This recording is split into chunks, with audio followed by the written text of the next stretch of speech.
When people say love is hard, most of the time they're not talking about love at all. They're talking about the habits, the fears, the pride, and the misunderstandings that get in the way of love. Love itself is simple. It's us who complicate it.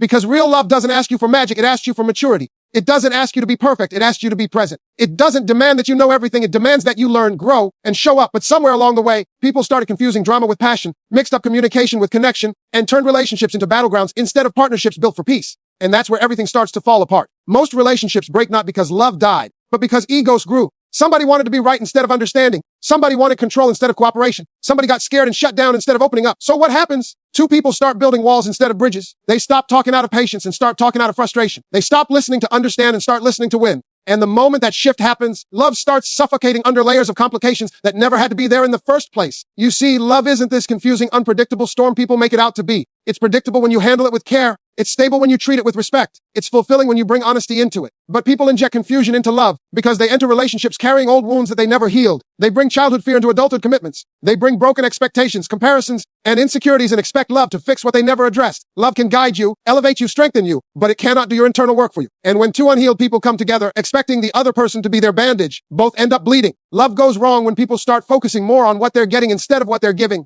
They obsess over being loved exactly the way they want, while refusing to love the other person the way they need. They want appreciation without giving reassurance. They want loyalty without offering transparency. They want emotional support without giving emotional safety. That's not love. That's entitlement disguised as affection. Real love is built when two people stop competing and start contributing. When they stop demanding perfection and start practicing patience. When they stop trying to change the other person and instead grow alongside them.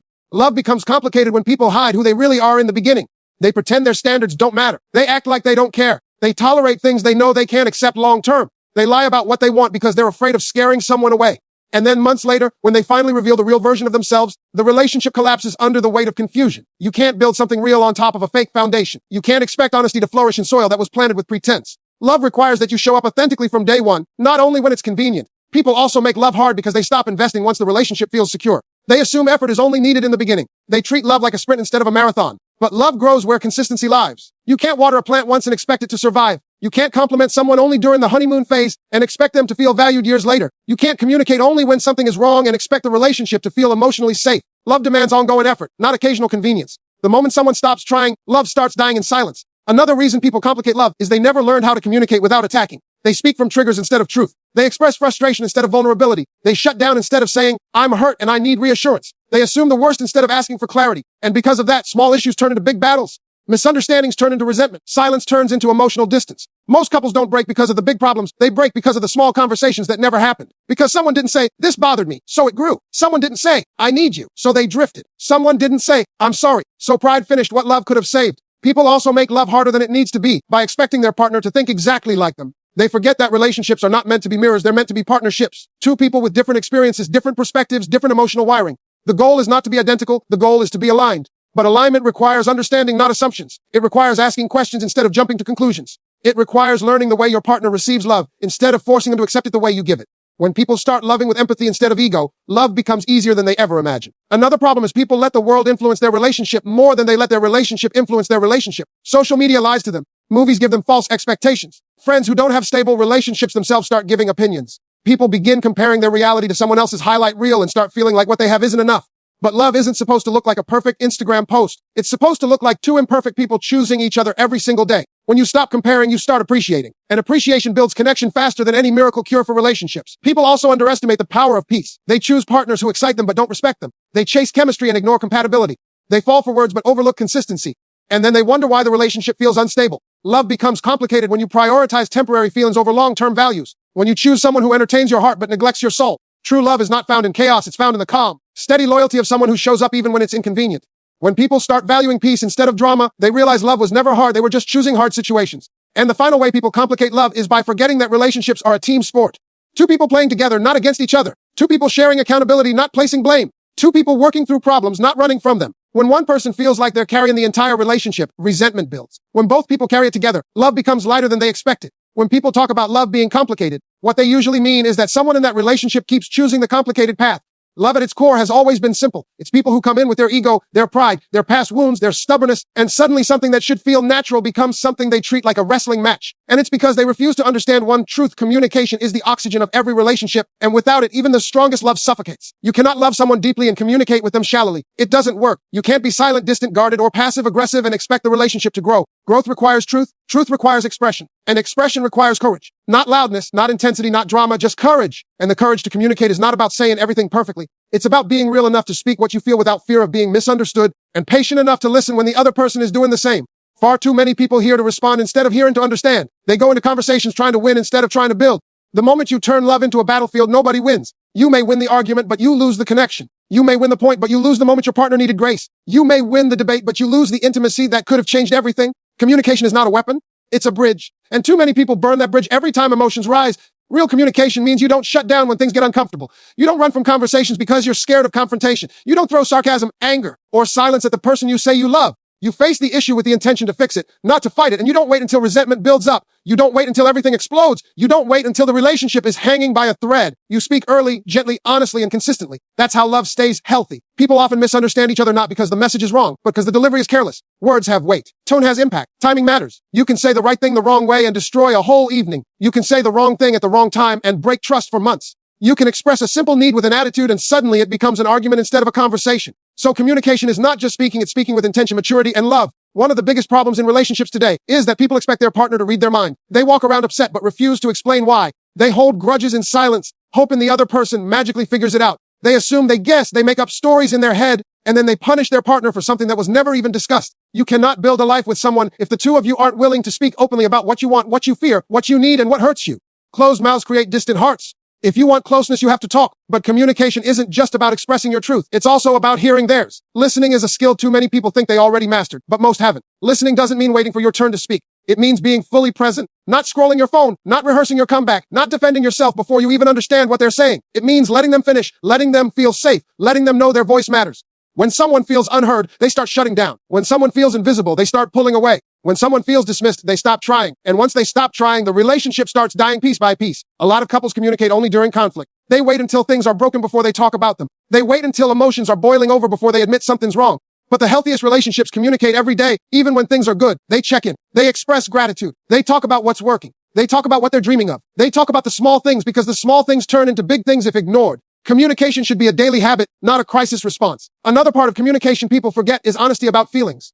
Too many people bury their emotions because they don't want to appear weak. They think vulnerability is a problem. They think saying, "I'm hurt, I need you, I'm scared," or "I didn't like that" somehow makes them less strong. But love requires vulnerability. You cannot connect deeply if you guard yourself completely. You can't want closeness and hide your heart at the same time. When you choose to love someone, you're also choosing to trust them with your truth. And if you cannot trust them with your truth, then you're not in a relationship, you're just in proximity. People also need to understand that communication requires accountability. If your partner tells you something hurt them, you don't dismiss it. You don't tell them they're overreacting. You don't twist it back on them. You acknowledge it. You own your part, you adjust. That's what mature communication looks like. Because love doesn't grow from perfection. It grows from correction. It grows when someone can say, "This bothered me," and you respond with, "I hear you, and I'll work on it."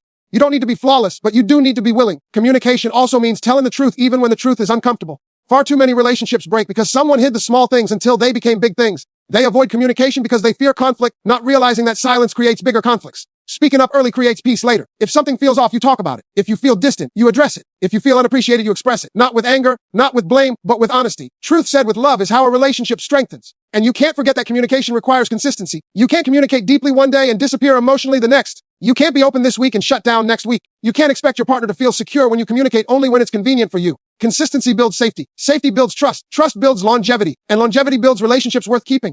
And another thing people need to understand, communication is not only verbal. It's in your actions, your respect, your tone, your patience, your willingness to show up even when you're tired. Love isn't always spoken, it's shown. And when your words and actions don't match, people listen to the actions every time. If you say, "I love you," but behave like someone who doesn't care, the words stop meaning anything. Communication has to align with commitment. It has to align with behavior. It has to align with effort. When you finally understand that love isn't supposed to feel like a minefield every day, you also start realizing that the quality of your relationship depends massively on the quality of your emotional habits. Not the big moments, not the fancy dates, not the anniversary posts, the habits, the tiny patterns you repeat without even thinking. The way you speak when you're irritated, the way you respond when your partner is vulnerable, the way you handle disappointment, the way you carry yourself when you're tired, stressed, or frustrated. Those daily emotional habits quietly build the entire emotional climate of your relationship. Some people don't even realize that they're destroying their own home with these tiny behaviors, not with cheating or lying, but with tone, disrespect, dismissiveness, pride, stubbornness, the inability to apologize, the refusal to listen, or the lack of patience, and the whole time they think love is hard, when really they're just repeating emotional habits that make connection impossible. A relationship that feels peaceful, grounded, and loving is not something that magically happens. It's something that's crafted intentionally with the right emotional habits. If your automatic habit is interrupting before listening, your partner will eventually stop talking.